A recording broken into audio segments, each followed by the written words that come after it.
இனிமே கண்ணை மூடிட்டு கடலை எண்ணெய் வாங்கலாம்.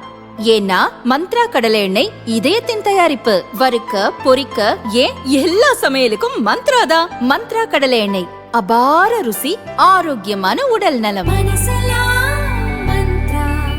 வங்கிகளில் சேமிப்பு கணக்குகளுக்கு குறைந்தபட்ச இருப்பு தொகை எனப்படும் மினிமம் பேலன்ஸ் பராமரிக்குமாறு வாடிக்கையாளர்களுக்கு அறிவுறுத்தப்படுகிறது. வங்கிகளுக்கு ஏற்ப மினிமம் பேலன்ஸ் 2000 முதல் 25,000 வரை நிர்ணயிக்கப்பட்டுள்ளது. சேமிப்பு கணக்குகளில் மினிமம் பேலன்ஸ் பராமரிக்காத வாடிக்கையாளர்களுக்கு வங்கிகள் அபராதம் விதிக்கின்றன. இதனால் நடுத்தர வர்க்கத்தினர் பாதிப்புக்கு உள்ளாகின்றனர்.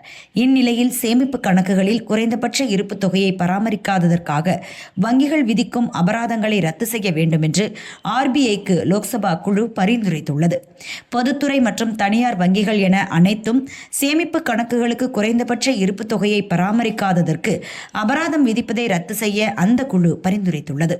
அந்த குழு அறிக்கையில் மேலும் கூறியிருப்பதாவது: அபராதம் விதிப்பதற்கு பதிலாக தொடர்ந்து அதிக இருப்பு வைத்திருப்பவர்களுக்கு ரிவார்ட் பாயிண்ட்ஸ், கட்டண தள்ளுபடி, கூடுதல் வட்டி போன்ற ஊக்கங்களை வங்கிகள் வழங்கலாம். சேமிப்பு கணக்கு துவங்குவதற்கான படிவங்கள், விளக்க புத்தகங்கள் எளிமையாக இருக்க வேண்டும். இணையதளம், மொபைல் செயலிகள், ATM பயன்பாடு, SMS அலர்ட், டிஜிட்டல் பரிவர்த்தனை கட்டணங்கள் போன்றவை அனைத்து தரப்பினரும் புரிந்து கொள்ளும் வகையில் இருக்க வேண்டும். வாடிக்கையாளர்களின் புகார்கள் 3 வேலை நாட்களுக்குள் தீர்க்கப்பட வேண்டும். எந்த சூழலிலும் புகார்களுக்கு தீர்வு காண 7 நாட்களுக்கு மேல் ஆகக்கூடாது.